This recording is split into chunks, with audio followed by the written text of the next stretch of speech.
les previews du 5 majeur. SBL League Men. Deuxième épisode. La dernière fois, on était parti du côté de Fribourg Olympique et cette fois-ci, où on va, David? On va du côté de la riveraine à Neuchâtel. Au pays du cycliste fou Daniel Goethals, qui, d'après les bruits de couloir, aurait eu une confrontation dans un col avec Brian Colon lors de la journée d'intégration de Neuchâtel. Brian Colon, un peu blessé, la faisait en vélo alors que les autres faisaient une randonnée. Et puis Daniel Goethals avait également pris le VTT. Ils se sont mis sur un col. À ce qui paraît, quand Brian est arrivé, Daniel Goethals était à sa deuxième pinte de triple carmélite. Il l'attendait en haut depuis une demi-heure. L'autre, voilà. Il a mis les warnings, bande d'arrêt d'urgence, il avait le capot qui fumait. Voilà. Donc très gros rouleur. Gros cycliste. Et puis on en profite aussi pour faire une bise à Brian Colon et à sa compagne. Qui ont eu la petite Kiana là il y a quelques jours. Felicidades Brian Colon, donc voilà qui va devenir papa et qui va pas beaucoup dormir dans ses prochains mois. Très belle nouvelle. Ouais, peut-être un petit début de saison un peu délicat. La blessure et la gamine, il va falloir gérer tout ça. Espérons qu'il a pas fait une couvade. Donc l'Union Neuchâtel, on revient quand même là-dessus parce que c'est ce qui nous intéresse d'un point de vue de basket. L'an dernier, ils ont fait une superbe saison et c'est le moment de voir tout ça dans le flashback du 5 majeur. Et puis je pense qu'on peut attaquer par début de saison et puis la venue de Daniel Goethals au sein de cette équipe. Oui, tu as bien fait de le dire. Un projet qui commençait à se construire avec beaucoup de jeunes talents. Tu vas chercher un coach qu'on ne présente plus. Coach Goethals, c'est une énorme expérience en tant que joueur, 2m06, un Golgoth. Big Dan. Big Dan, comme on le surnomme du côté du plat pays. Mais quelqu'un qui a beaucoup travaillé avec les catégories de jeunes au sein de la sélection belge. Ce qui finalement est intéressant quand tu vois en début d'année dernière, alors le recrutement se fait souvent aussi par des agents et tout ça, mais ça a été fait intelligemment parce que tu prends un coach qui, moi j'aime pas cette catégorie formateur quand tu arrives dans un rôle. Tu peux pas lui mettre cette casquette là, voilà. Mais on est dans un championnat élite, donc voilà. Ça n'est pas son travail, mais en tout cas on l'a vu faire progresser énormément les jeunes prospects à l'Union Neuchâtel l'année dernière et finalement tout au long de la saison.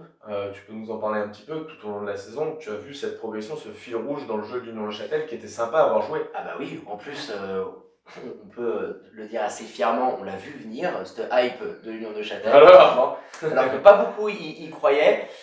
Tu vas t'imposer sur la première journée d'un rien contre Lugano. Tu perds à la maison face au Lyon de Genève dans un match où tu sens qu'il y a quelque chose qui se frémit, mais qui manque un petit peu d'expérience et que peut-être tu as un peu trop respecté les jeunes voix. Et ensuite, t'enchaînes 8 victoires d'affilée. C'est ça. En championnat. T'as 8 victoires de rang, 8 victoires alors avec des matchs un petit peu accrochés. Il me semble que c'est monté. Superbe fin de match, voilà. T'as des matchs comme ça un peu accrochés. Il y en aura d'autres même en fin de saison, on en reparle juste après. Mais tu sens vraiment que cette équipe a du cœur. Ça joue vite, ça défend, on peut le dire intelligemment. Plutôt, ça propose beaucoup de défenses différentes pour un effectif jeune comme ça. Donc crédit à Daniel Goethals là-dessus. Et derrière, ça court vite, ça shoot. Il y a des joueurs à droit, des Brian Colon, des Marquis Jackson, des Grant Bourka, des joueurs qui sont plutôt à l'aise en transition. Et puis ça fait le boulot, quoi. Une série de 8 victoires qui prend fin après une double confrontation, je crois, contre Fribourg. Back-to-back face à Fribourg, le week-end en coupe, en Patrick Bowman Cup, donc on peut le dire, parce que tu joues face à eux. Tu avais tapé Mérin, je crois, avant. Tu leur avais mis une rousse. Tu es éliminé face à Fribourg, mais coach Goethals nous l'avait dit à notre micro à ce moment-là. Ils étaient en train d'apprendre, il manquait un petit peu quelque chose. Tu t'inclines en championnat, ce qui est quand même assez logique, mais dans un match qui est beaucoup plus serré que le premier en coupe. Et derrière, tu continues ton petit bonhomme de chemin jusqu'à ce tournant, je dirais, de la saison. C'est en janvier, on y était, au pommier. Tu viens t'imposer alors de Genève. Non, mais pas tournant, je veux dire statement. Tu envoies un statement en disant on est les number 2. Voilà, c'est nous, en Suisse, les numéros 2. Et l'année dernière, on l'a clairement senti. Mais on le sentait déjà dans le début de saison, réellement. Là, effectivement, tu poses le cadre et tu te dis, bon, ils ont tapé les Lions au pommier. Ok. À l'époque, il était chaleur.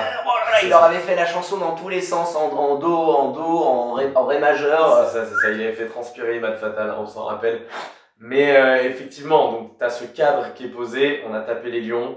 On a une régularité qui est autre chose que celle que l'équipe de Genève propose. Donc effectivement, on s'impose comme les numéros 2 en Suisse, parce que Fribourg Olympique reste supérieur, et ça se voit dans la double confrontation d'ailleurs. Mais voilà, tu as ce jeu qui est intéressant et qui est plaisant surtout à voir jouer. L'an dernier, en tout cas pour moi, c'est l'équipe avec qui j'ai pu pris le plus de plaisir à regarder, plus encore même que c'était l'équipe la plus bandante, on va pas se le cacher. Franchement, c'était l'équipe souvent la plus qui t'amenait ce petit côté fresh, si tu veux. Ça, avec ça allait vite. Alors de temps en temps, oui, ils payaient leur inexpérience et leur jeunesse, mais ce qu'on aimait bien aussi, c'est que coach Goethals, c'est un aboyeur. Je veux dire, tu fais pas le malin quand il te met des soufflantes, honnêtement. Et il est arrivé à tenir ce groupe et il a emmené tout le monde avec lui. Je veux dire, il n'y a pas beaucoup de joueurs l'année dernière du côté de l'Union qui n'ont pas été au niveau ou alors qui n'ont pas step up.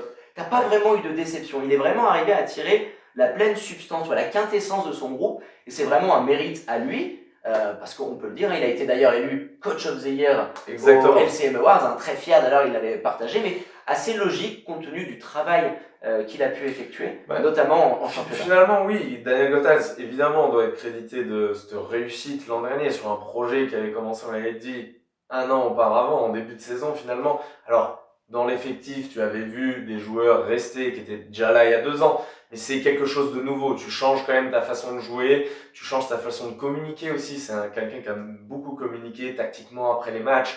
On l'a vu s'emporter à plusieurs reprises après des journalistes.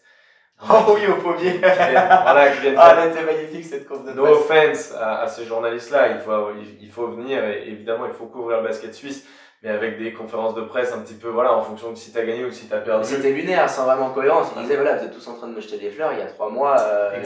Exactement. Mais donc tout le long, tu sens vraiment cette progression avec l'Union Neuchâtel. Et on l'a dit, crédit à Daniel Goethals, qui a été élu Coach of the Year au LCM Awards, mais aussi crédit à ce jeune groupe d'avoir adhéré aussi facilement, finalement, à un entraîneur qui, on le sait, est très proche de ses joueurs. Mais si tu fais quelque chose qui lui plaît pas sur le parquet, tu dégages immédiatement, ça gueule très fort. Alors à chaque fois il y a des justifications, on l'avait dit, contrairement par exemple à ce qui se faisait avec d'autres coachs, je vais pas les nommer à chaque fois parce que c'est les mêmes, mais t'as un joueur qui sortait, il savait pourquoi, il était tout de suite pris, tac, on sait pourquoi, c'était clair. T'avais des sorties de time-out aussi, c'était posé avec des jeunes joueurs. Le seul petit bémol qu'on peut donner à cette équipe, et ce sera scruté forcément l'an prochain, c'est le jeu sur demi-terrain. Exactement. C'est le jeu sur demi-terrain qui l'an dernier a pas donné, je dirais, entière satisfaction. Alors, effectif jeune, entraîneur qui vient d'arriver, certes, mais moi je l'attends beaucoup de Daniel Goethals et de cet effectif-là l'année prochaine sur demi-terrain. Oui, c'était une de tes lacunes, on a pu le voir notamment, et on peut l'aborder, le Final Four, où tu brilles en demi-finale en sortant un match énorme face au Lyon de Genève, Brian Colon qui était chaleur, qui avait pris des shoots assez énormes.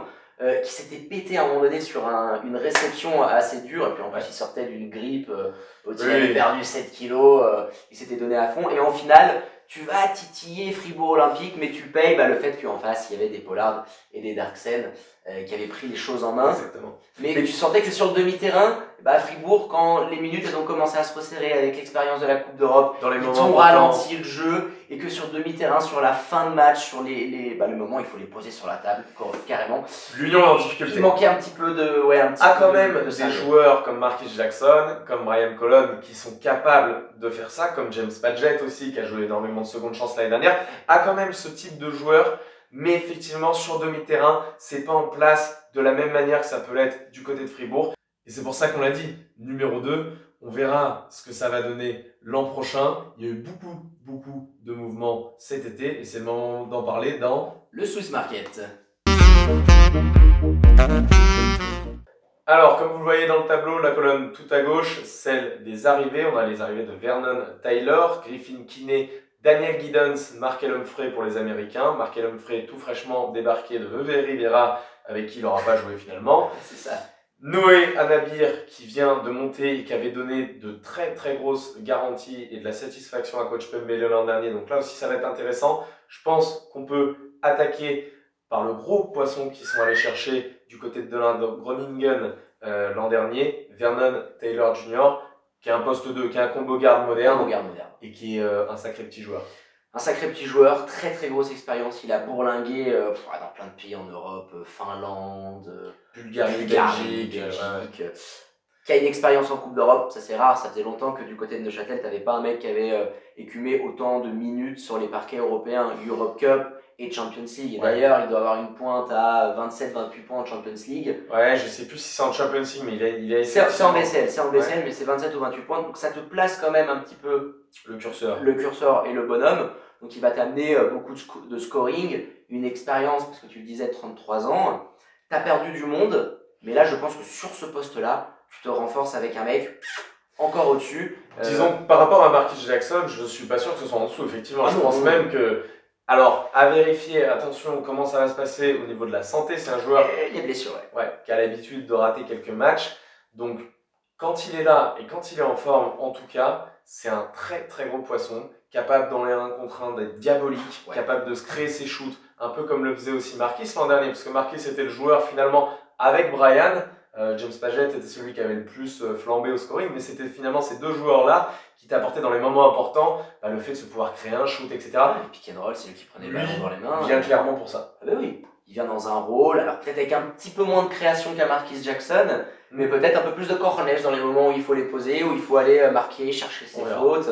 Donc un bon profil qui, je pense, va bien matcher avec cette équipe-là. Et puis on peut parler maintenant aussi de l'autre gros américain que tu allais récupérer, tu en as parlé, Markel Humphrey, qui nous a fait Nathan Jurkovic. Il signe dans un club, il y joue pas, et puis il signe dans un autre club. Pour des raisons un petit peu différentes, bien évidemment. Je rigole là-dessus. Mais en tout cas, là, tu vas chercher effectivement un très gros poisson aussi. Ça change un peu les choses, je trouve. Un joueur, ah oui, ça change complètement les choses. En fin de saison comme ça, mon tableau de prévision a changé avec la de Markel Humphrey. Exactement, par rapport à ce qu'on a annoncé la semaine dernière avec Fribourg Olympique. Alors, de toute façon, on va le revoir parce que ça y est, Bébé s'est tombé, il ne sera pas en première ligue. Donc, enfin, justement, sera peut-être en première ligue. Il n'est pas en Helena.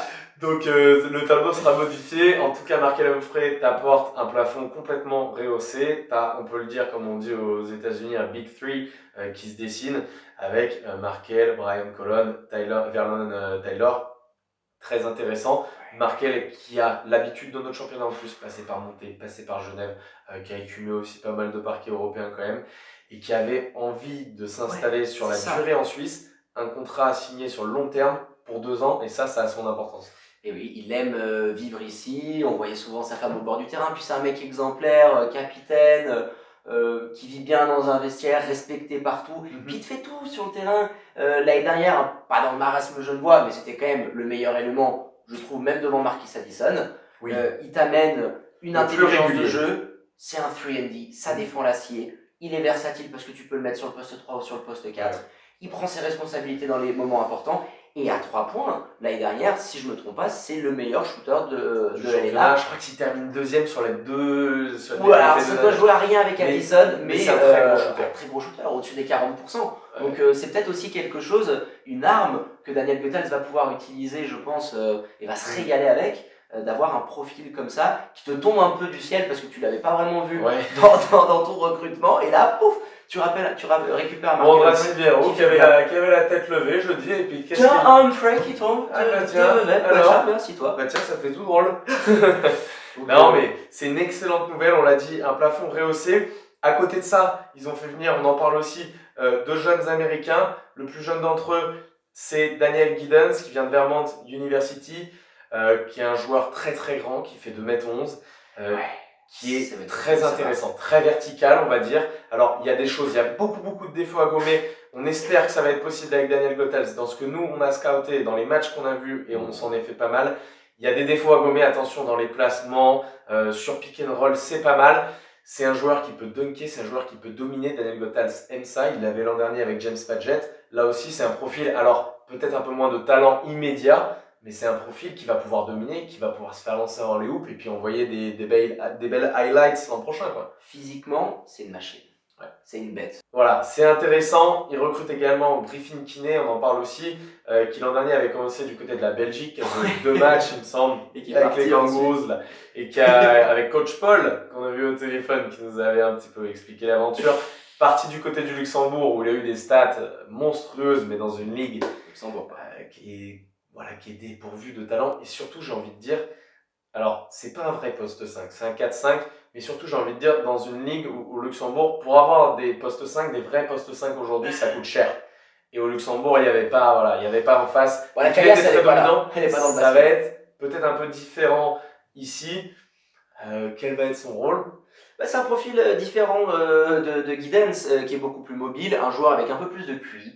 Donc je trouve qu'en termes de complémentarité, oui. Alors après, si tu compares par rapport à Giddens, mais qui a un bon QI basket, je dirais. Et ça, coach Goethals nous l'a dit également, il apprécie ce qu'il peut apporter. Et c'est complémentaire au final de Giddens, parce que lui, il sera peut-être un peu mieux dans les transitions, il pourra peut-être un peu plus t'écarter le jeu que le Giddens. Donc deux outils assez intéressants, va falloir voir. D'ailleurs, j'ai dit hollandais, mais il me semble qu'il est américain, Griffin Kinney. J'ai dit américain, mais il me semble qu'il est hollandais, justement.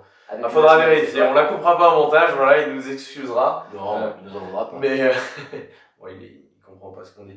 On va te mettre les sous-titres, Griffin.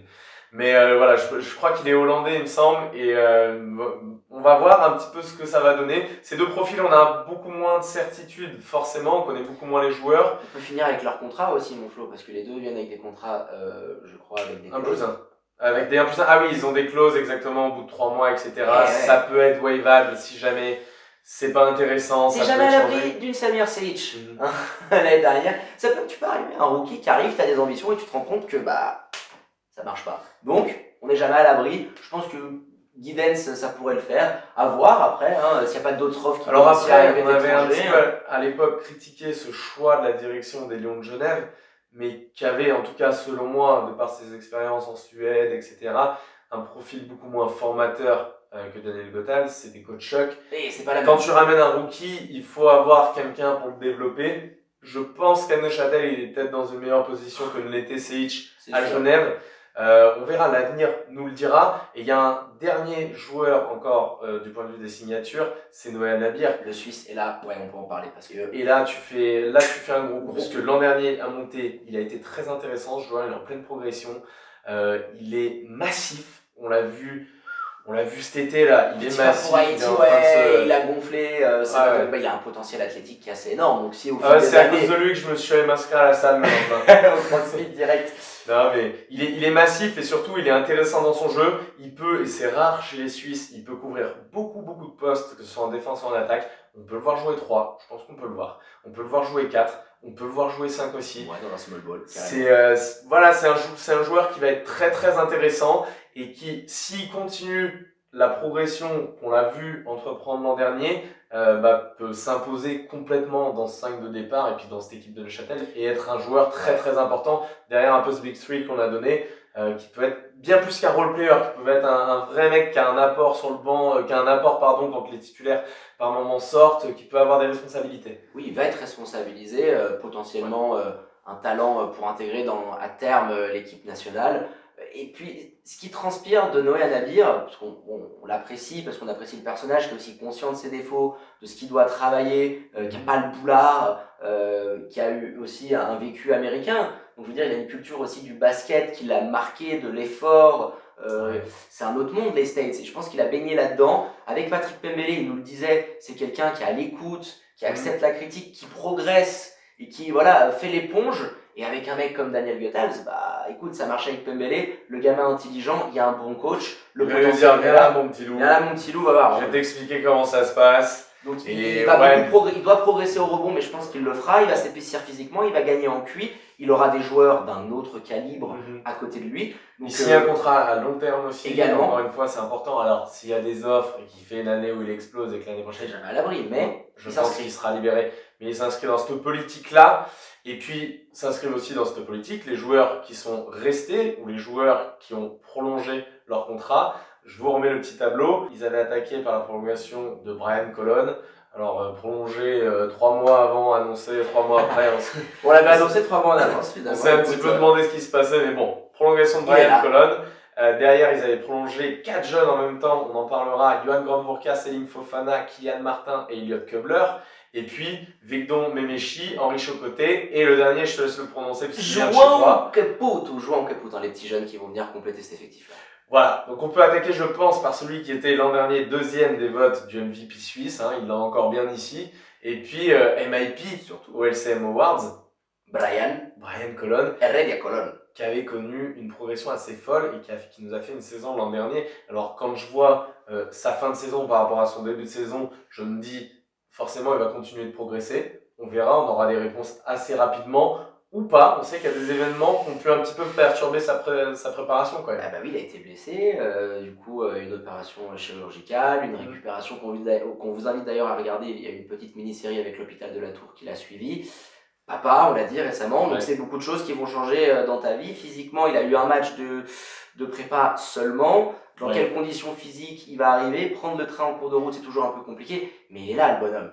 Si Brian, il arrive à step up, à être encore plus fort que ce qu'il a fait l'année dernière, là... c'est là que tu deviens contender pour le titre. Ouais, clairement. Si ça n'arrive pas, ça sera, même avec l'arrivée de Markel, rendu un petit peu plus compliqué. Forcément, tu as besoin d'un Brian qui soit au moins au niveau de l'an dernier, dans ce qu'il fait sur le terrain, dans la clutchitude, dans les prises de responsabilité, voire au-dessus.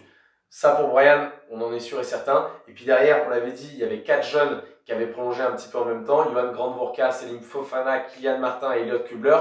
On va parler d'abord des 3 qui ne se présenteront pas à la draft NBA pour Selim Fofana. Donc on parle d'abord des 3 autres. Globalement, des contrats signés sur le long terme et des joueurs qui avaient été bien utilisés par Daniel Gotthard sa saison prochaine et qui vont continuer un petit peu dans cette politique de se former, d'être de plus en plus impliqués dans les systèmes. Et je trouve que c'est 3 très bonnes signatures, ça t'amène de la stabilité. À Neuchâtel, j'allais dire à Genève, non justement à Genève on savait pas trop, là on a un peu plus de certitude, mais à Neuchâtel on sait ce qui se passe, on sait quel est le projet, c'est très très clair. On voit très clair. Assumé. Il n'y a rien à lire entre les lignes. C'est carré. Et donc, forcément, la prolongation de ces 3 jeunes leur fait beaucoup de bien. Et ensuite, il y a celle de Selim Fofana. Je te laisse en parler. Tu l'aimes beaucoup. Ouais, j'aime beaucoup parce que lui aussi, on l'a vu monter parce que il a eu une sacrée marge de progression avec coach Gotthard, ce qu'il adore. C'est ce genre de talent. On en a 2 ensuite, je trouve, en ce moment. C'est Solka, dont j'ai parlé la semaine dernière, et lui. J'avais dit Solka pour moi candidat potentiellement à un titre du MIP, et je le mets aussi dans la liste parce que c'est de là, il y a quelque chose. Tu sens que ça pue le basket, il y a un très gros potentiel. Alors l'histoire de la draft, oui, il voulait aussi un petit peu alerter les scouts parce que c'est un potentiel qui peut jouer dans un très haut niveau européen. La marge de progression est là, le gamin, il écoute, athlétiquement, il a des qualités énormes, il sait défendre, et puis dans toute cette petite bande-là, entre Grandvoorka, lui, Kubler, t'as des mecs qui sont complets, c'est pas juste des machines à scorer, c'est des mecs qui sont capables de défendre, et ça, Gotthard, il aime bien. Tu vois, de temps en temps, mettre des chiens de la casse sur le terrain. Exactement. Il faut se trimballer, ce backcourt. Tu as aussi un noyau de jeunes, et c'est très important. Alors, il y a certains coachs qui nous disent que non, que c'est pas grave si les joueurs s'entendent pas en dehors du terrain, etc. Mais pour moi, ça reste primordial. Si tu vas avoir une entente très bonne et très forte sur le terrain, l'histoire de sport l'a déjà montré. Alors, l'inverse est déjà arrivé aussi, mais beaucoup plus rarement. Tu as besoin de cette cohésion en dehors, et ces 4-là, on sait qu'ils sont potes, pardon. On les voit sur les réseaux sociaux, sur le petit port, en train de se manger des palmières. On y reviendra, en train de se manger des biscuits. Non, mais t'as globalement un groupe qui est sain et qui est symbolisé un peu par cette jeunesse, avec un Brian Colon, qui est plus âgé, mais quand tu le vois, t'as pas l'impression qu'il est plus âgé. Peut-être que la paternité va peut-être lui faire un effet Van Vliet, on ne sait pas. Mais globalement, c'est très très intéressant. Et puis, joueront un petit peu moins, Victor Memechi en côté et le petit portugais, je ne vais pas le prononcer. Joueront au Caput, il faut que je te qui vont prendre des minutes.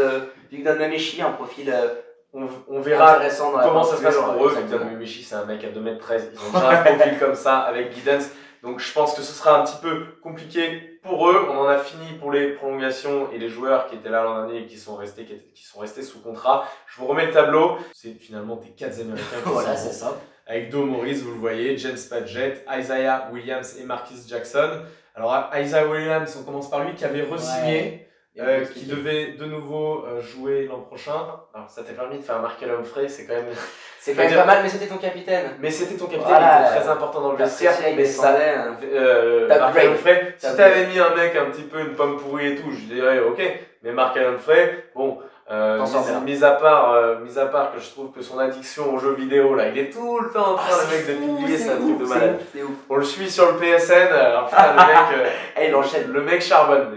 Faut dormir un peu, Markel. Sleep, Markel, sleep. Donc, non, mais voilà, tu perds tes 4 Américains, Isaiah Williams, on l'a dit, upgradé pour Markel Humphrey, mais n'empêche, tu perds ton capitaine et un mec super important. Ouais, avec forcément l'histoire du Covid, hein. C'était plus pour des raisons personnelles, hein. Il avait été reprolongé. On sait que. Il y a aussi une question de paternité. Bah voilà, madame vient d'accoucher en Belgique, et on sait très bien que maintenant, avec les listes rouges, si vous voulez aller rendre visite à sa femme un week-end, derrière, tu te retrouves en quatorzaine, donc ça devenait beaucoup trop compliqué. Donc, disons que c'est pas ce que tu as envie quand tu viens d'avoir un bébé. Non, on le comprend, voilà. Et puis je pense que les deux parties, même si ça peinait, je pense, l'un et l'autre, se sont arrangés. Au final, t'en sors gagnant avec un mec comme Markel Humphrey, puis lui, voilà, il va retrouver sa petite femme. On l'embrasse, Isaiah Williams, qui était un hockey qui était super apprécié et qui va nous manquer. Il faut le dire aussi, au moment où il avait signé, il y avait une pression aussi de sa femme qui avait pas très envie qu'il retourne à Neuchâtel. Et ça avait pas, je dirais pas que ça avait été signé à contre-cœur, je suis pas assez proche d'eux pour estimer ça, mais en tout cas ça avait joué, et je me rappelle bien qu'à l'époque, voilà, ça créait un petit peu des tensions dans les négociations, du moins elle avait pas envie de vivre cette situation, et finalement, peut-être qu'elle avait raison quand on voit le résultat. C'est passé derrière. Derrière, t'as tes deux joueurs qui sont partis du côté de Fribourg Olympique, Marquis Jackson, qui constituait l'an dernier probablement l'un des plus beaux, on va dire, un top 2 des duos d'arrière de la ligue, avec Brian Colon, et puis Dominique Maurice. Et le père de Gautreau, le président de Gautreau, il est arrivé à la riveraine, il a fait une petite pêche au chalutier, et puis il est reparti en revenant de Genève. En revenant de Genève, il est passé à Neuchâtel, et puis ensuite il a fini à Saint-Léonard. Mais deux joueurs importants, Marquis Jackson, c'était le meilleur passeur du championnat, une très belle complémentarité avec Brian Colon, et surtout en fonction de leurs forces et faiblesses, une très grosse capacité de création, ça shootait de loin, apprécié dans le vestiaire, solide en défense. Donc un step-up pour lui du côté de Fribourg, clairement. Et Dominique Maurice, la métasse quoi, au poste 4, attention, très costaud physiquement. Attention Dominique Maurice, parce que l'an dernier, on l'a dit, il était très important aussi dans la création en tête de raquette. Alors quand je dis création, c'est pas le mec qui va faire... mais c'est le passer pas à l'écran où le main à main, au bon moment, voilà, exactement. C'est le joueur qui est intelligent, qui peut écarter le terrain aussi. Alors il a une mécanique qui demande du temps un petit peu, mais tu dois le respecter. Tu dois le respecter, clairement. Oui, qui shoot à 3. Ça fait mal quand même de perdre un joueur comme ça. Il avait beaucoup d'importance, je trouve. Et puis son compère de la raquette, James Padgett. Alors, je pense sincèrement qu'il allait en deuxième division. Mais il allait prendre un petit peu de caillasse, hein. On va pas lui oui. Mais on aurait espéré un peu plus, compte tenu de la saison qui venait de pondre. Mais qu'un joueur dans les LCM, bien sûr, mais qu'un joueur quand même que je pense tu peux arriver à retrouver. Alors, pas forcément un mec qui posera ce qu'il posait, c'est-à-dire 18 points, etc. Mais un joueur qui domine poste bas. Alors, il faut mettre de l'argent, il faudra voir comment Daniel Giddens va se situer. Est-ce que ça va être lui jusqu'au bout de la saison ou pas? On le souhaite en tout cas. Mais t'as vraiment un profil que tu peux, on va dire, remplacer, qui n'était pas essentiel dans les systèmes, dans la façon dont circulait le ballon. C'était un finisseur. Voilà. Oui, clairement. J'ai utilisé beaucoup de mots pour venir là, mais voilà, c'était un finisseur. Très bien résumé la situation. Donc, oui, tu perds tes 4 Américains, t'en as récupéré, et au final, les Américains, on sait l'impact qu'ils peuvent avoir dans un championnat. Là, t'as probablement le plus beau noyau de joueurs suisses de LNA, entre les joueurs expérimentés, les jeunes joueurs, clairement, hein, et tu as récupéré des Américains quand même qui te donnent satisfaction. Taylor, c'est très lourd.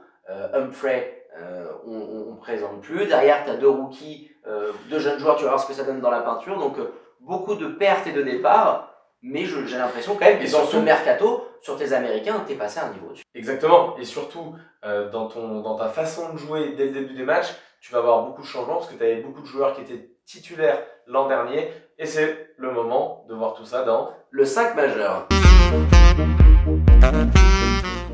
Alors on est dans le bureau de coach Goethals, on s'est assis sur son siège, hein, il n'aura rien vu, on a récupéré les petites tablettes, il n'aura rien vu. Et comme vous le voyez, pour nous, il y a 5 locks, 5 verrous, 5 joueurs qui seront titulaires, et pour nous c'est très clair, ça sera l'an prochain pour le 5 majeur, du 5 majeur de l'Union de Neuchâtel, Brian Colon et Vernon Taylor sur le backcourt, Markel Humphrey à l'aile, Noé Anabir en 4, alors ces deux-là peuvent interchanger sans aucun problème, et puis Daniel Giddens dans le 5. Alors là, tu as quand même un 5 costaud qui a de la gueule et qui va nous pousser à reconsidérer un petit peu, parce qu'on enregistre après le preview de Fribourg Olympique. En plus, il y a Vevey qui est il dans le s'est passé championnat. entre-temps, donc Il t'as va y avoir du récupéré, changement. ouais. On s'en excuse, mais on aura le droit à un petit micmac sur le tableau des prévisions. Ouais, sur le tableau des prévisions, on parlera tout à l'heure, mais Markel Humphrey t'amène du liant dans ce 5 qui est super intéressant. T'as un back courte qui déménage, des mecs qui en 1 contre 1 peuvent te casser des chevilles absolument tout le monde. Markel Humphrey, c'est une autre solution. En post-up, t'en avais pas beaucoup des mecs comme ça. Parce que lui, quand tu le décales, il est tellement puissant physiquement, qu'il soit 3 ou 4, il est mobile, tu lui laisses un quart de terrain, il va se régaler comme il le faisait du côté de Genève. Noé Nabir, qui peut stretch, qui peut dominer au rebond, qui t'amène de la taille, de la physicalité, et le grand dadais qui va sauter, qui va prendre des rebonds. Un 5 de départ, t'as un 5 très très très costaud. Disons que t'as tout en magasin, tout. T'as des mecs qui savent tout faire, t'as de la verticalité, tu l'as dit, t'as des joueurs qui sont capables de shooter à 3, il y a Markel Humphrey, il y a Brian Colon, un Tyler un petit peu moins, mais c'est un shooter quand même. C'est pas manchot. Non, mais c'est plus quelqu'un qui vient chercher des mid-range et qui même Noé n'est pas manchot. Noé n'est pas manchot, Daniel Giddens, on ne verra pas. À 3 points. L'échauffement. En revanche, mais t'as l'option Griffin Kinney pour apporter un peu si tu veux, pour écarter. Bon, c'est pas non plus un shooter fantastique, mais en tout cas, t'as du shoot, c'est très important à ce niveau-là. T'as de la domination possible et t'as des joueurs qui sont plutôt, parce que Markel Humphrey a 32-33 ans, mais c'est un joueur qui est rapide, qui court vite sur les transitions. En transition, ça va galoper. Qui, si tu as envie de faire du tout-terrain, il n'y a pas de problème, il peut s'en charger. Donc tu as vraiment un 5 de départ qui a de la gueule et qui fait saliver. Moi j'ai envie que ça reprenne là. Ouais, on a envie que ça reprenne, puis même sur le banc, t'es 6, 7, 8e option, avoir un Griffin Kinney dans la peinture en 6e homme de luxe, un Selim dont j'attends beaucoup, et on a vu ce qu'il pouvait t'amener l'année dernière. Ça pourrait être finalement le duo un petit peu qu'on va jouer. Louis, le beau Trésarel. Non mais qu'on va jouer, tu sais, sur pick and roll un petit peu, parce que Céline, j'espère en tout cas qu'elle a eu du travail sur la main gauche que je trouvais pas fantastique l'an dernier. Et ça sera primordial si jamais il veut pouvoir partir en dribble des deux côtés en pick and roll et devenir un joueur, parce qu'on a besoin de ça. Aujourd'hui, si tu as envie de te présenter à la draft de NBA, même si tu as envie de step up dans ta carrière, il te faut du pick and roll, c'est obligé. Et tu pourrais avoir effectivement, parce que Griffin Kinney est aussi à l'aise dans ce domaine, 2 joueurs qui sont mobiles, Selim, une vision de passe qu'il a sûrement travaillé aussi, qui va travailler petit à petit en jouant, en travaillant.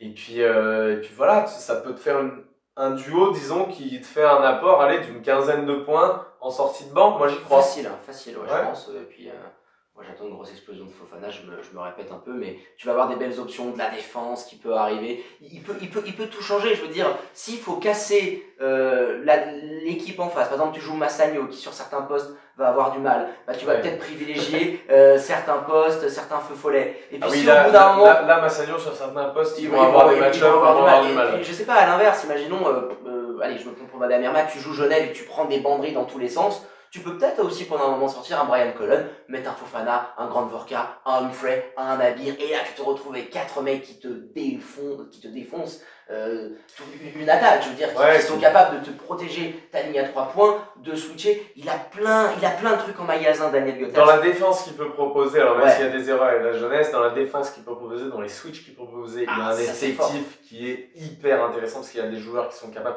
Même Humphrey peut défendre sur un poste 5, sur un switch qui vient d'être joué au poste bas. Il va pas reculer de 4 mètres, tu vois. Fofana, s'il est sur un poste 1 et qu'il se retrouve sur un ailier, il va pas être perdu. Et inversement, donc défensivement, il va avoir plein de variantes qui peuvent aussi faire écho aux qualités offensives, on l'a dit, de 1 contre 1. Donc un 5 avec très très fière allure. Et dans tout ça, il y en a un de qui on a un petit peu moins parlé. C'est l'heure d'en parler dans El Couillon. Et El Couillon pour l'Union Neuchâtel. Alors si vous n'avez pas vu la première vidéo, on vous le rappelle, El Couillon c'est le joueur qui par rapport à ce qu'il avait l'an passé ou par rapport à ses ambitions, selon nous en tout cas, on ne lui souhaite pas, mais selon nous aura un peu moins de responsabilité et de temps de jeu. Et à Neuchâtel, clairement, quand tu vois comment l'effectif et le roster s'est dessiné, je pense que Kylian Martin, qui avait pratiquement 19 minutes l'année dernière de moyenne de temps de jeu, sera un poil en dessous. Muy complicado, Kylian Martin, que Dan Goethals en plus aime beaucoup. Ils avaient refusé un Juwan James pour lui donner des temps de jeu. Il jouait 4, rappelle-toi, au Final Four. Donc ils auraient pu aller chercher des Ricains, non, ils lui donner du temps de jeu. C'est vraiment sur la façon dont ça s'est construit. Mais bien sûr, là avec l'arrivée d'un Markel Humphrey qui peut aussi te prendre des minutes sur le poste 4, d'un Noé Nabir qui clairement sera titulaire sur le poste 4, d'un Griffin Kinney qui peut varier également. D'un Victor Umeshi qui devrait tourner à 30-35 minutes l'année prochaine. Non, mais globalement, ça peut être plus compliqué pour lui. Et ça enlève en rien les qualités du joueur qui, si ça se trouve, après les premiers entraînements, on va se rendre compte que Griffin Kinney, finalement, c'est pas ça, et c'est lui qui va prendre sa place. Il a les doigts qui sont collés les uns aux autres. On va se rendre compte, peut-être Daniel Giddens aussi, que ces mecs-là donneront pas satisfaction. Et c'est dans ces moments-là, parce que je pense qu'en début de saison, je peux me tromper, mais ce sera un petit peu plus dur pour lui. C'est dans ces moments-là qu'il faut s'accrocher. Alors, si ça arrive pas à ce qu'on te souhaite, et tant mieux pour toi. Si ça arrive pour les couillonnes, il faut s'accrocher, il faut fermer sa gueule, bosser, et puis attendre son heure parce qu'elle viendra. Exactement, next man step up, toujours cet adage que j'aime beaucoup. Et voilà, une blessure, une méforme, je pense qu'ils vont lui donner du temps. Parce qu'il il sera pas en dessous des 10 minutes, il aura du temps de jeu. Mais ça sera un petit peu moins, et après à lui de saisir, de continuer sa progression. Mais c'est vrai que compte tenu des ambitions affichées qui sont plus hautes que l'année dernière et du monde qu'on t'a ramené, tu vois, avec un Markel Humphrey, pas dit qu'on lui choisit dans cette position-là, tu vois. Mais là, avec un mec qui peut aussi beaucoup jouer sur le poste 4 en fonction des Américains que tu mets sur le terrain, intrinsèquement, il y aura moins de minutes à distribuer et je pense qu'il en prendra moins. Donc, on était assez d'accord sur cette catégorie d'El Couillon, mais donne-nous tort, franchement. Mais c'est ça, parce qu'on passe pour les fonds à la fin de l'année. Mais on se plus complet, on se beaucoup plus fourni dans ce secteur-là. On verra aussi s'il peut redescendre d'un cran, jouer des minutes sur le poste 3. Il y a plein d'options avec des joueurs comme ça. Tu as des options, ça reste un mec mobile. Pas l'abri, ouais. On a parlé de cette théorie, j'y crois pour rien. On n'est pas. Non, je dis ça pour. Voilà, bon. Non, on verra. Attends, il y a bien le père Michel Ofi-Kenzege qui prend plus de 15 minutes sur le poste 3 dans les rotations à Genève. Plus, allez. Donc voilà. Le mec qui why not? Et puis, c'est le moment que vous adorez sûrement, c'est le moment des pronos de la rédaction du 5 majeur. Alors les pronos en 24 secondes ont été un petit peu modifiés par les dernières nouvelles. On avait laissé le bénéfice du doute, si vous avez regardé le premier épisode sur Fribourg Olympique, on avait laissé le bénéfice du doute à Vevey Rivera avec Nathan Zana qui était là. Ça faisait un peu trop, puis il était bien un peu en mode Eddie, tu sais, il s'est faufilé derrière. Vous parlez de Swiss Basketball, messieurs, dames? On l'a vu en mode Anthony Davis, on l'a vu un peu plus en mode Al Pacino Scarface à l'Assemblée Générale du Vevey Basket. Ah, vous avez essayé les bébés? Fantastique Nathan Zana, en tout cas qui donne énormément pour son club. On espère que la situation va s'améliorer pour lui. C'est un club qui aujourd'hui a une situation, je trouve, assez stable. En tout cas dans les faits, aujourd'hui, ça arrive un peu tard malheureusement, mais dans les faits, c'est là. On revient au prono de la rédac. Je te laisse 24 secondes. On corrigera donc forcément Fribourg Olympique après. Mais là, on se concentre sur l'Union de Châtel. Avec quel bilan tu vois les troupes de Daniel Gothals l'an prochain? Alors sur 16 journées, je rappelle juste, j'avais mis Fribourg premier avec 3 défaites. Et je voyais peut-être plus avant l'avenue de Markel Humphrey, Neuchâtel jouer cette deuxième, troisième place avec les Lions de Genève en fonction de ce qui va se passer au pommier. Là avec Markel, tu step up d'un cran, 13-3, 3 défaites. Et je pense que ça va être le bilan qui peut t'amener sur une première place sur la phase de saison régulière. Mais je les vois quand même allez, 2 avec 13-3. Ouais. 2 avec 13-3, je les vois avec le même bilan. Alors j'essaie toujours d'apporter un peu de nuance d'habitude. Mais là, clairement, je les vois avec le même bilan. Je les vois peut-être en perdre une contre Genève, en perdre une contre Fribourg, en laisser peut-être une deuxième en route dans cette confrontation, ou une contre Massagno, contre un monté en forme. Je les vois avec un bilan de 13-3 aussi. Allez, non, tu sais quoi, je les vois avec un 12-4. Ah, tu vois une défaite de plus? Je les vois avec un 12-4. Oh là là, j'ai dépassé les 24 secondes, je suis en overtime, mais je m'arrête sur un 12-4. Je m'arrête sur un 12-4 pour être un petit peu différent. Avec un 12-4, moi je les vois 3e l'an prochain. J'avais mis 4 défaites pour Fribourg Olympique et donc je modifie ça aussi. Fribourg Olympique, je les vois finalement avec 3 défaites et un 13-3. Fribourg Olympique que je vois 2e. Et donc on verra bientôt qui je mets premier, qui tu mets aussi. Il n'y a pas non plus grand suspense quand tu vois ça en fonction de tes résultats, Florian. 4 pour moi, 3 pour toi. Je vous mets le tableau à jour, regardez. Alors je vous mets le tableau récapitulatif des pronos. Vous le voyez à gauche, David qui a mis en première position Fribourg Olympique avec le même bilan que le 2e, l'Union de Châtel. Ça se joue au tie-breaker. Ça va jouer au tie-breaker, ouais. Je pense que il n'y aura pas énormément d'écart entre les deux. Ouais. Voilà, de mon côté, l'Union de Châtel est 3e avec un bilan de 12-4 et Fribourg 2e avec un bilan de 13-3. On a été très complet, on a été long, mais on a pris du plaisir. Hein, c'est bon, plus c'est long, plus c'est beau, tout ça, comment ça fonctionne, mon Flo. On a bien kiffé. Mais il y avait de quoi dire aussi, parce que c'était, voilà, je pense, l'équipe attraction de la saison dernière, il y a eu de la continuité. Ça a très bien bossé, mérite aussi à ce club-là qui est bien structuré. Au président, à Andrea, on le salue, qui nous écoute. Il y a de la cohésion dans ce qui est en train de faire, donc quand tu travailles bien, bah, t'en récoltes les fruits. Et l'année prochaine, beaucoup d'attentes sur cette équipe de Lyon Neuchâtel. Exactement. Et puis nous, on va vous demander simplement d'activer la petite cloche, de liker, d'ajouter un petit pouce bleu à notre vidéo. Ça nous rendra toujours service, vous abonner à la chaîne et comme ça vous êtes au courant des dernières infos un petit peu parce qu'il y aura des vidéos un petit peu tous les jours sur le basket suisse, ça va flamber en veux-tu. Ça va déboter là, on va enchaîner là, on va se mettre en play-off. Je crois que tout le monde a compris, la semaine prochaine on va chez le 3e de l'an dernier et on se rend donc à Genève, à la salle du Pommier, on va rencontrer au pays d'Imad Fatal. Voilà. Avec beaucoup de nouveautés aussi. On verra ce que ça donne. Salut mon Pint. À bientôt. Merci beaucoup, à tout bientôt.